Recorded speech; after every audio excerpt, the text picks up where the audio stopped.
Hello and welcome to Las Blancas Podcast. Welcome back after a little break from our side. Welcome back to another episode of Las Blancas.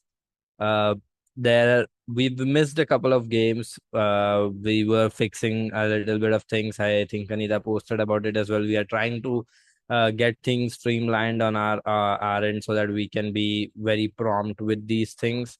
We did records a few bits from the Sociedad and Eibar game, which will be with you pretty shortly. We will also add elements of the international break in that about what we felt was important.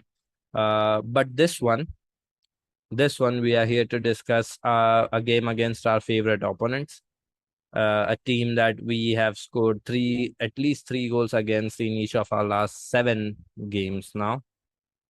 And today was no different. It was against Real Betis. We won the game 5-1 with all of the 6 goals in this game coming in the first half. Pretty eventful first half, pretty dead second half. But yeah, before we get into all of that, as always, I'm joined by Kanita. Kanita, how you doing? Well, I'm doing, like one should be doing after a Betis game. So, it's always good. They're in the relegation zone, which is not weird, honestly. But yeah, I mean, our favorite team to score against, to make a goleada against every single time. I'm like, oh my God, okay, so will it be like 3-0 or 5-0? Well, today it was 5-1 for for a change. We just had to concede for some reason. So yeah, this is always fun when we see these like goleada games, and then just a couple of defensive, random defensive errors. Always like sprinkle it, to balance it out. It's always fun. So yeah, I'm doing well. I'm doing well. Yeah. Well, I mean, the game was off to a blinder of a start, basically. Like in the first 10 minutes, we had a penalty. Penalty was converted. Then inside 30 minutes, we were, I think, 3 or 4 nil up. And then the fifth goal happened. Until the fourth goal, we had all different goal scorers. Then Brune scored her second. And then we conceded one as well, which wasn't expected, honestly, but it happened. But let's start by talking about the first goal. Naomi Feller won the penalty. And the interesting bit wasn't the fact that we won a penalty or we scored a penalty, but the fact that who stepped up to take the penalty and Yeah. in the presence of which player, right? So, you know, the lineup was pretty straightforward. Olga was also on the pitch. Carla and Weir started the game. And in an occasion of a penalty, you expect Olga to step up, right? But it was Weir. What did you make of that? Because initially I did not think much about it. I was like, the season is already done. So, maybe it does not matter. But on a second thought, after you mentioned it, I think, are we looking at the future penalty kick taker for us? Maybe. Olga has done brilliantly from the spot in the past, but also lately, like she has missed some. She has missed some crucial ones as well. Uh, and Carolyn Weir is a good penalty kick taker. She has done it in the past as well. She has done it for the national side as well. So one would naturally expect with a player of her caliber on the pitch that she should take it. And are we seeing the beginning of that? What do you think? So, actually, a fun fact. I think it was Betis last time we played that we had a penalty and that she missed. Olga. So that's just when I was writing the preview article. I found that. I've totally forgot about that part. But yeah, I remember a couple of those missed penalties in the beginning of the season. So yeah. And I know we discussed about these penalty takers. And yeah, I actually mentioned it to you, but it's because I'm like giving it more importance because I know that like these like random things that Thrill tends to do, or I don't know, whatever, in the most random games, the most like irrelevant games as well. They can add up to some sort of a pattern later on. I don't know, one example was that when Yasmin first joined, and then I was saying, okay, when Yasmin starts, then he puts Olga on the wing, and then they play in the second half, and then they start in one of the Clásicos like that, and it was like building up to kind of a pattern. I was to saying like, is this a pattern or not? I don't know what's happening. So yeah, I wouldn't be surprised because this isn't some like random pattern, quote unquote. It's just decision on penalty takers, but I don't think that it's a decision of the coach either way, it's something between the players usually that they decide. And I think this is a good way. I don't think it ever happened. Maybe once in the cup, like 2-3 years ago, against Albacete, that this happened with Olga on the pitch. I'm not sure if Olga played that game, but yeah, it was very interesting. I saw, okay, we're stepped up, and then I remember Olga is on the pitch. Interesting. So are we seeing this twist, or are they testing something? Like, did Olga tell her, or did they like, I don't know, say something beforehand? Did this agreement come beforehand? I don't know, but maybe there's something to it. Maybe they'll transition. Maybe they'll do half and half. I don't know, but this could be something to look out for. So yeah. Yeah. I would hate it to be half and half, honestly. I think Yeah. uh a team's leading goal scorer, a team's a club's all-time leading goal scorer shouldn't be an no not obvious choice. Like, I think it's fair that she takes it. Nothing against Olga. We have discussed in the past her penalty record, her record from the spot, and how she has scored some clutch ones as well under pressure. But yeah, I mean, it's a call going forward. It's a call for the team. And it's actually something to keep an eye on. Maybe the players are just alternating. We don't know that yet. Maybe we'll see in the next penalty if we get one with both Olga and Weir on the pitch at the same time. Or maybe it was just decided before the game that if we get any penalties in this game, it will be Weir taking it. So, you know, it's it's it's still a mystery. We'll have to keep an eye on it for the rest of the season and for the coming season as well. But yeah, it's an interesting call. I wouldn't mind we are taking them. And I wouldn't mind Olga taking them either. So it's fine by me. Whoever takes it, just score them. That is the most important thing. But you know, right from the get go, that Feller run to win the penalty was, you could immediately feel that we are too much to handle for Betis, and we were too much to handle throughout the game. And I think at one point when I think it was Angeldal's goal, that the entire defense just like gave up.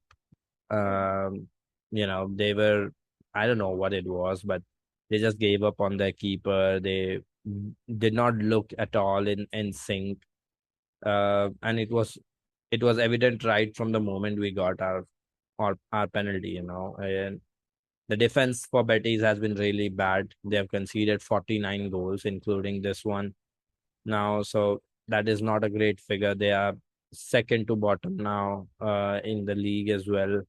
So it's never a great season. Like, it hasn't been a good season for them. Their defense has just disappeared, or has been non-existent the entire season, and this game was no different. Immediately after scoring inside the first 10 minutes, Brun doubled it in the 24th minute with a brilliant header across from Olga. Great cross, but a brilliantly placed header from Brun, must say. Then we tripled our lead with Maria Mendez, and it was quite something with Lacrar and Mendez. Like Lacrar picked up the assist, but I don't think there was much that she basically did. It was from a corner, so it just happened. Then Angeldal scored in the 37th minute, and then Brun doubled her tally for the game with a brilliant strike, with a good strike from almost outside the box. Was it Yeah. in the top corner? So all five goals, good goals. But it never seemed like a challenge, right? Like I was just looking at some numbers from the first half because it was very dominant. Even though we had like 52% possession in the first half, we had 25 shots, which is crazy. If you ask me, we had 25 shots. We had no saves to make. We had six corners in the first half itself, and it was an utterly dominant performance. And the thing to talk about in the first half for me was the way we conceded. I think the perfect end to this game would have been a clean sheet, but they had four shots in the first half, and they created threat with two of them, and they managed to score one, which is like, yes, I get it that you're 5-0 up already inside 40 minutes, with a lot of game still to play. It's You do have lapses at that stage. It's very difficult to stay focused throughout, and that is what happened, I think, in the goal that they scored. What do you think about us going 5-0 up, and then that Misa sort of blunder in the goal that we conceded? What do you make of it? Yeah, actually, it's interesting because you talked about how their defense just gave gave up after like the third goal. I just want to add, like until like maybe the third goal, I found Esther Martin to have had a decent game because I looked out for her that she's our ex Tacon player. So yeah, but yeah. To return to the goal we conceded, like earlier, even before that goal, there was you mentioned there a danger as well. I don't remember. Oh yeah, it was like Misa weirdly boxing it away in a weird fashion. I can't really remember exactly, but yeah, it was very weird, and our defense had to fall back again to just get that ball again. And it was weird, and she basically had like, I don't know, like two encounters with the ball, and neither was good. Obviously one was conceded goal. And I don't know, it was weird because during the march she had a very good march. People were talking about, okay, will she return to Spain? Well, there are underlying problems in Spain and with Misa, but because of her performances in March, they were saying, okay, maybe she does come back to the squad list for Spain. I mean, she didn't in the end, but again, underlying problems with Spain. And then we returned from the international break, and these like holes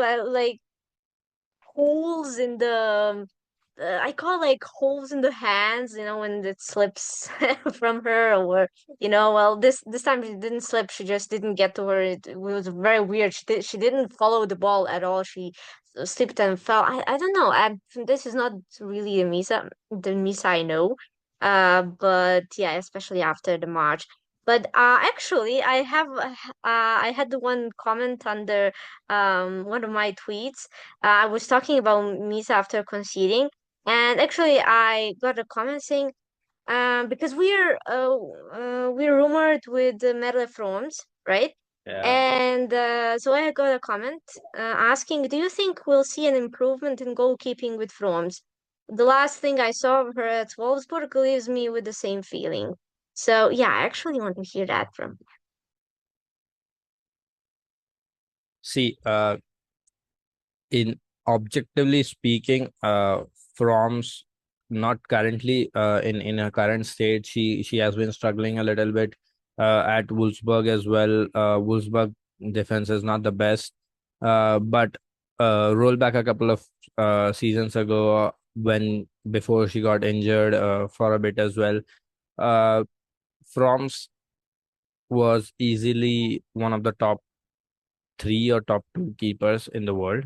And this is not just coming from me because she's linked with us. I think if you go back and search in my profile, I have written about her move when she moved to Wolfsburg in the first place. I have written about her and I've spoken about her a lot.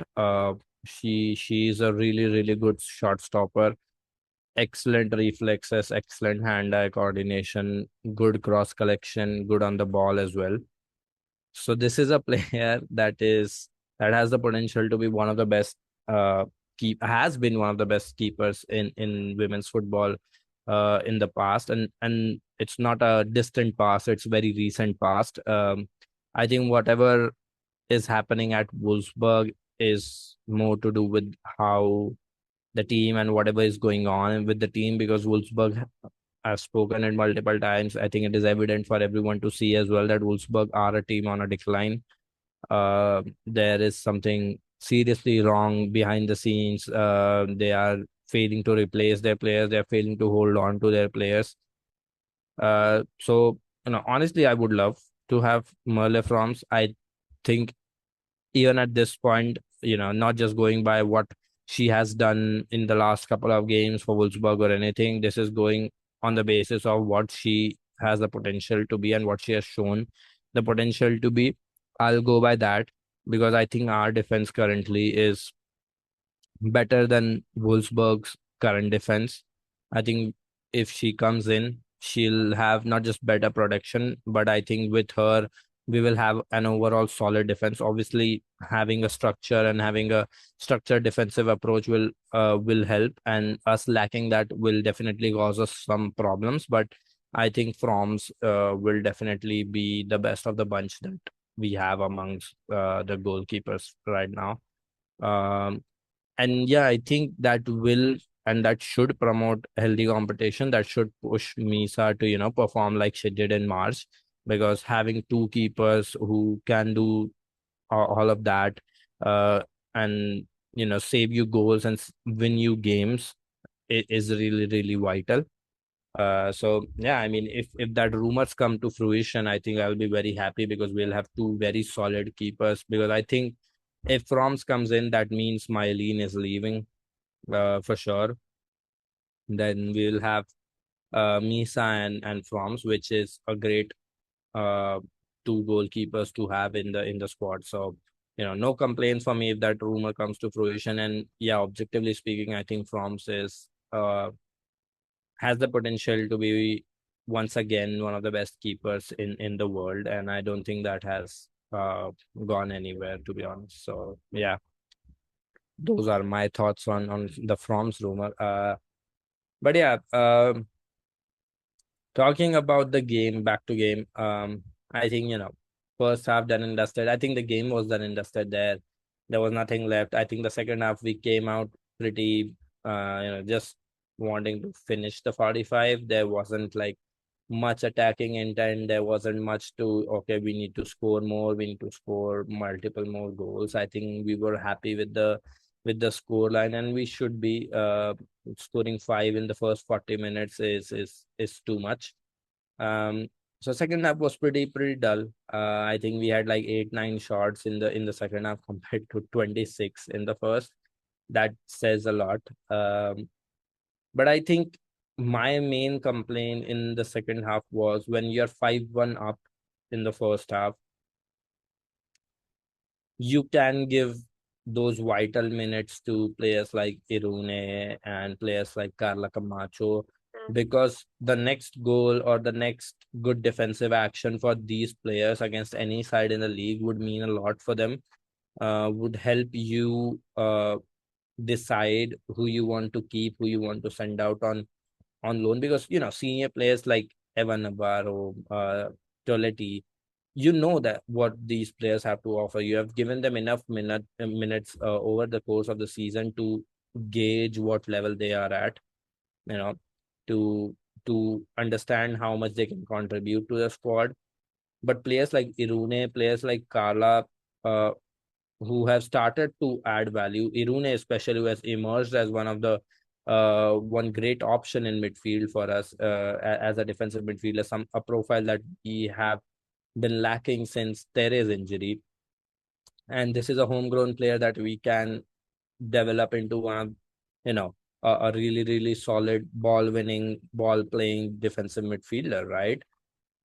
And I think bringing her on after the 70th minute for just 20 minutes, or bringing Carla Camacho on for the last 15 minutes instead, when you have a 4 goal advantage going into the second half, and you very well know that you can increase that, I think was a waste. I think both the players should have at least gotten half an hour. They should have come on at the 68-minute mark. If you are not feeling safe with a 4 goal advantage, try to score one more before the 60th and then bring them on. But I think every time Irune has stepped on the pitch, I think we have seen an improvement in the way we play, in the way we hold the ball, in the way we recover possession as well, and especially individually from her perspective as well. We have seen great performances. So that was a bit disappointing for me. What did you make of it? Was that the same complaint you had as well?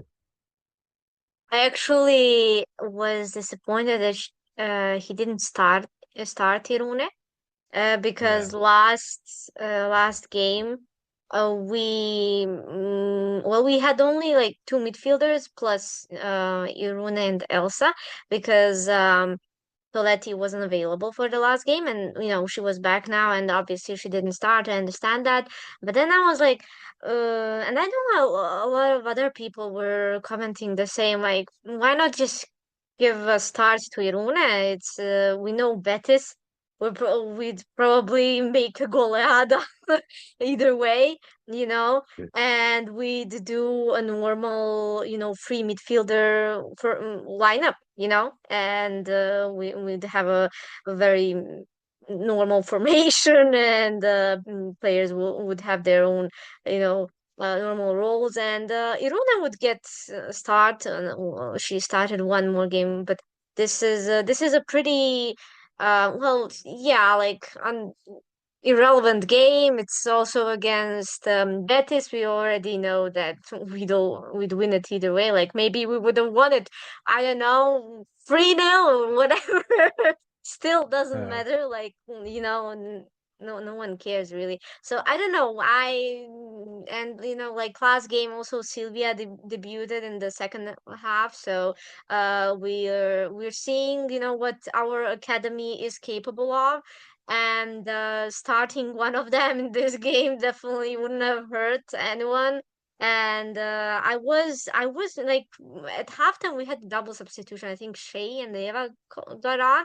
And I was like, yeah. again, why not Iruna or Carla? Like you have this, like Carla is even the first team and you don't even give her minutes. Like I don't understand what's happening here. And it got later and later, and I was thinking the same, under at 60th minute, this is ridiculous. Like not even 30 minutes. Why? Like I don't understand this game management. Like that, like squad management, not game management. Like you have these players, and you don't know what to do. I don't think he knows what to do with Carla. He doesn't. He has no idea when or how or even if to use Carla, which is stupid. Honestly, I'll just say ridiculous. We promoted her, and obviously she got an ACL, and then she got back this season, but she barely played. Like even in irrelevant matches, even after what, like 3-4-0 when we go up, she doesn't even play. So today she did, but she should have gone earlier as well. So yeah, it does piss me off as well. Yeah, because consider this, like, she comes on at the 68-minute mark, and with other players on the pitch, with Bruno already scoring a brace, we are already scoring. These players don't need those goals now. We are towards the dead rubber end of the season now for us. We're not competing for any trophy. We are technically in the title race, if you may, but like, realistically speaking, it's difficult, right, to for us to see us winning any trophy this season either. So I think these final few games, now how many are remaining? I think, Or what, four more games? Yeah, we have four more games now. I think these four games are games where you give minutes to your youngsters, where you let them get that confidence back. Because, let's say we have to move on, we have to sell Carla, or we have to loan her out. There should be teams bidding for. There will be teams, because she has shown her talent across different youth levels at Spain. So people in Spain know about her talent, but doing it at a senior level will increase her value. So if you want to sell her, you'll get slightly better offers or slightly better teams, and you can maybe even send her out on loan and observe her, because that she has got potential, but she needs minutes. And I think the best decision for Carla at this moment would be going out, because unless Muller is leaving, and Muller is completely out next season. We have Redondo, we have Brune. It's difficult to once again see where Carla fits in, right? And if we end up signing somebody else as well in the summer, we don't know. The only rumored name right now is of a goalkeeper, but there will be talks as soon as we end the season. I think there will be talks, uh, because the Euros will begin in a few months, and a lot of players will want their future to be sorted before that. So there will be movement in the summer, for sure. And in the past a couple of seasons, we have added quality, we have added foreign players into different important positions. So it can happen. And if that happens, then I think it's pretty much a not so great look for Carla, considering the minutes that she will be getting in the future. So I think these minutes are more important for players like these, for Carla to get her confidence back, to, maybe even start one of these odd games. We did not need Brune today, per se. Brune, if the situation was bad, Brune could have come on at half time, and we could have still managed to score a couple of goals. I think the team has to believe in their quality this much when coming up against a side like Betis. But yeah, in the remaining four games, I hope we get to see more of Irune, more of Carla, to sort of help the team, because I think Irune might get promoted next season, because uh, Tere will miss a significant part of the next season as well. So having Irune there, even after Tere returns, to just learn from her and be a part of that setup and play some vital minutes now is very important for her development. So yeah, I don't understand the decision, honestly, to bring her on after 17 minutes. But yeah, I mean, I don't understand a lot of things our manager does, so I'm not going to go down that route. But yeah, anything else you want to talk about in this game? Else we will discuss the MVP. one detail. Shei hasn't started in 3 games, and Toril has since the beginning of season always rotated the fullbacks. And always, like, game after game, we see rotations in fullbacks. Obviously, the until Yasmin came, it wasn't possible on the left back. But always right back since the beginning. In the beginning of the season, we had 3 right backs. They always rotated. Every third game, one of them started. Now we have two, and now it's the third game that Shea hasn't started, and I don't know why. Like, what do you think? I I am not sure what what I make of it. Unless I have not heard anything about Shei moving away. I don't think she's moving away. I think she is a versatile player that can add value. So I don't think we are going to move away with her. But dude, asking to explain these mysterious disappearance from lineups for players under Torel is a big ask. Yeah. Couple of seasons ago, it was Esther. Then it was Oyane. Now it's Shea. Apparently, it was Naikari as well in the past. It was Maite. It was, Tere has been in and out. It's very Yeah. difficult to Lucia as well. Just completely disappeared. Right backs. Yeah, I think that position might be cursed. But we'll find that out, I think. But yeah, I mean, I'm not sure what is going on. That she hasn't started, but I think she will.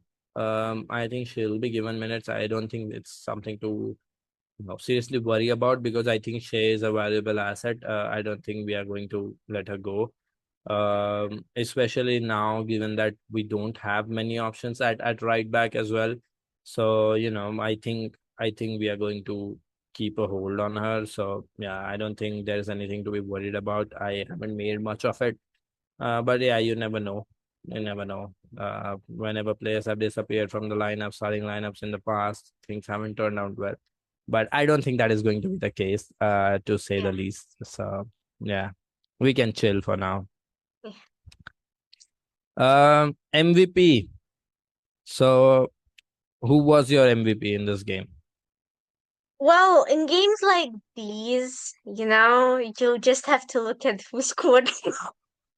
So Yeah. I'll give it to Brun. Yeah, two very good goals, one from her head, which we know that she's really good with her headers. Perfectly placed header, and one was a really good banger. I think I was rooting for her to get a hat trick, but didn't happen. But yeah, it's fine. I guess so. Yeah, I think I'm also going to pick Brune for her two goals. So yeah, senior Brune is the player of the match from our side. And that brings us to the end of the pod, to the end of this discussion. It was a quick one because this game was pretty straightforward, as was the previous one against Eibar as well. Um, but yeah, we will be putting out some short videos discussing certain key points that we felt were important from the games against Real Sociedad and Eibar. There are a couple of talking points which we missed out on earlier, and sorry about the gap in between, guys. We are just as you know, this whole switch to the new format is a bit too much, and we are still trying to figure out, like, we are trying to figure out how to put on captions and everything. So we are learning on the go as well, and with your support, we'll keep growing, and we'll keep continuing, and we'll keep putting out these podcasts and these discussions for you. So keep supporting us, keep listening to us, share the video with people that you think will like it, with other Woso fans. So yeah, thank you for listening to us, and until next time, Hala Madrid. Hala Madrid.